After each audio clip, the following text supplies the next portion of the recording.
Hello बच्चों, आज कक्षा 9 के छात्र छात्राओं को रसायन विज्ञान या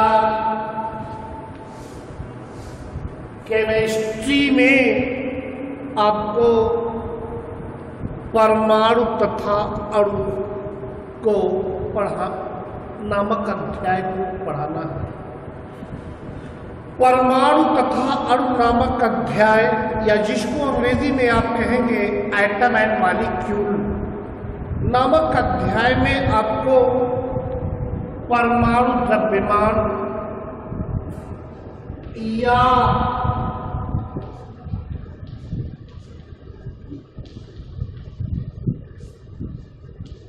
परमाणु द्रव्यमान या जिसको आप कहते हैं द्रव्यमान संख्या या मास नंबर, द्रव्यमान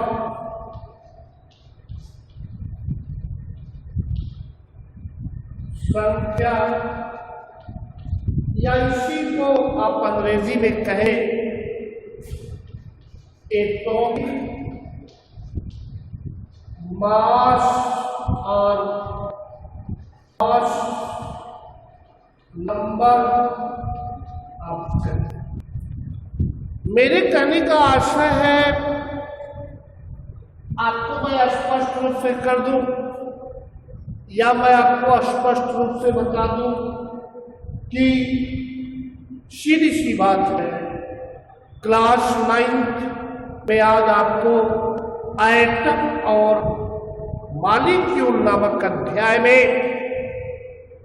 परमाणु द्रव्यमान या द्रव्यमान संख्या, या जिसको आप एटॉमिक मास या मास कहते हैं, जैसा कि मैंने आपको खुद पढ़ाया है बच्चों, किसी भी परमाणु में के केंद्र में या सेंटर में धनावेशी भाग होता है जिसे नाभिक या न्यूक्लियस कहते हैं, और उस नाभिक में वह नाभिक प्रोटॉन और न्यूट्रॉन से मिलकर बना होता है, और नाभिक के चारों तरफ बिंदाकार पथ होते हैं जिन्हें आप कक्षा या कोश या ऑर्बिट या सेल या SHELL या उसको ऊर्जा स्तर या उसको आप एनर्जी लेवल कहते हैं, वो नाम देते हैं। मेरे कहने का आशय है कि किसी भी परमाणु के 3 मूलभूत कण हैं, इलेक्ट्रॉन, प्रोटॉन, न्यूट्रॉन। बच्चों, प्रोटॉन और न्यूट्रॉन नाभिक में होता है, जबकि इलेक्ट्रॉन उसके चारों तरफ वृत्ताकार पथ में चक्कर लगाता है। इसे आपको बताना चाहता हूं कि द्रव्यमान संख्या का तात्पर्य या द्रव्यमान मास नंबर या परमाणु द्रव्यमान या एटॉमिक मास का जो रिलेशन है, वो रिलेशन किससे है? नाभिक में जो total number of proton and neutron है उससे है।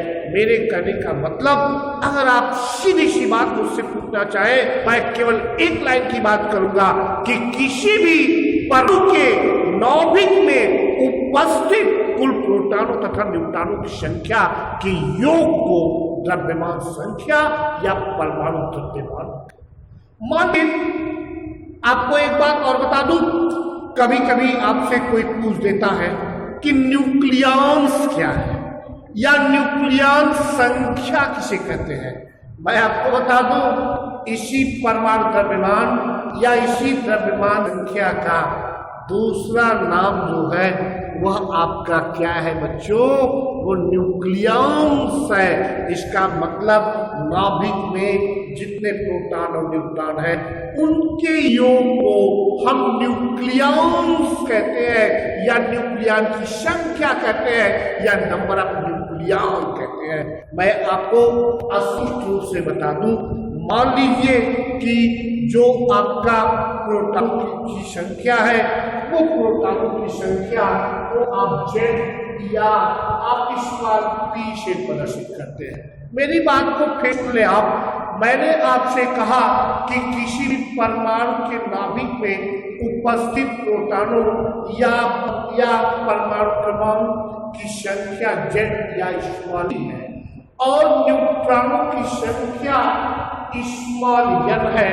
अगर आप परमाणु द्रव्यमान या मास नंबर को सपोज कैपिटल A से प्रदर्शित करते हैं तो A बराबर P प्लस n या इसी को आप लोग लिख सकते हैं कैपिटल A बराबर Z प्लस n। मेरे कहने का साफ साफ आशय है, इससे एक्स्ट्रा मैं आपको कुछ नहीं कर सकता। मैं तो आपको क्लियर कर रहा हूं। अगर आप मुझसे बात करेंगे तो एक लाइन का आशय है, किसी भी परमाणु, मैंने क्या कहा, मैंने आपसे कहा किसी तत्व के परमाणु के नाभिक में उपस्थित प्रोटॉनों एवं न्यूट्रॉनों की संख्या के योग को परमाणु द्रव्यमान या द्रव्यमान संख्या कहते हैं। परमाणु द्रव्यमान या द्रव्यमान संख्या को प्रायः कैपिटल A से प्रदर्शित करते हैं। और फिर हमने कहा, माना किसी तत्व के परमाणु के नाभिक में उपस्थित प्रोटॉनों की संख्या स्मॉल p या कैपिटल Z है व न्यूट्रॉनों की संख्या स्मॉल n है, तो द्रव्यमान संख्या या परमाणु द्रव्यमान अंडर ब्रैकेट कैपिटल A बराबर P प्लस n या Z प्लस n। अब आपको इसी क्रम में बताना चाहता हूं कि आपको कभी कभी न्यूमेरिकल पूछ दिया जाता है। अब जैसे आपको किसी तत्व के परमाणु क्रमांक में आपको प्रोटॉनों की संख्या और उस तत्व के परमाणु के नाभिक में प्रोटॉनों और न्यूट्रॉनों की संख्या ज्ञात है, तो आप उनका जो है द्रव्यमान संख्या या परमाणु द्रव्यमान आप निकाल सकते हैं। अगर मान लीजिए सपोज ऐसा भी होता है, अगर आपको परमाणु द्रव्यमान या द्रव्यमान संख्या पता चल जाए और न्यूट्रॉनों की संख्या पता चल जाए, तो आप उस परमाणु के नाभिक में कितने प्रोटॉन है इसको निकाल सकते हैं। इसका मतलब स्मॉल p बराबर A माइनस n हो जाएगा। और इसी क्रम में यदि आपको इस कैपिटल A और स्मॉल p अर्थात किसी तत्व के परमाणु का द्रव्यमान संख्या या परमाणु द्रव्यमान पता है और साथ ही साथ आपको प्रोटॉनों की संख्या पता है, तो n बराबर capital A minus small p हो जाएगा। तो ये आप इससे आप न्यूमेरिकल को भी लगा सकते हैं। ये आपका था परमाणु द्रव्यमान या द्रव्यमान संख्या। लेकिन अब आपको मुझे पढ़ाना है अणु या जिसको आप मॉलिक्यूल कहते हैं। बहुत सीधी सी तस्वीर है कि आप जानते हैं अणु क्या होता है। मैं हमेशा हमेशा लेक्चर देता हूँ अणु और मॉलिक्यूल जिसको अंग्रेजी कहते हैं। मैं यही कहता हूँ बच्चों से कि वे परमाणु, मेरे सेंटेंस सुनेंगे, ये A.H. बैकेट की जो केमिस्ट्री डिक्शनरी है वहाँ पर ये थीम दिया गया है। उसको मैं वहाँ पे इंग्लिश में जो लिखा हुआ थीम है उसको मैं आपको हिंदी में कन्वर्जन बोल रहा हूँ। वहाँ पे लिखा गया है वे परमाणु जिनके बाहरी कक्षा में 8 से कम इलेक्ट्रॉन हैं, अर्थात उनका अष्टक पूर्ण नहीं है, वे परमाणु अस्थायी परमाणु होंगे। और ये अस्थायी परमाणु किसी अन्य अस्थायी परमाणु से संयोग करके आपको क्या बनाएंगे, अणु बनाएंगे। और वो जो यौगिक या जो अणु बनेगा वो आपका स्टेबल होगा, वो आपका अस्थायी होगा।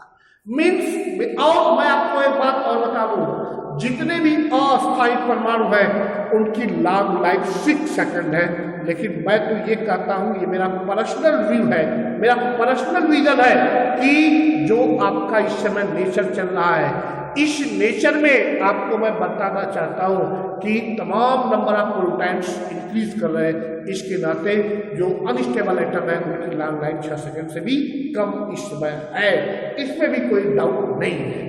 लेकिन आपको मैं बता दूं, अणु सीधी सी बात है, जब 2 या 2 से अधिक परमाणु रासायनिक संयोग करके एक उत्पाद बनाता है जिसको हम लोग अणु कहते हैं।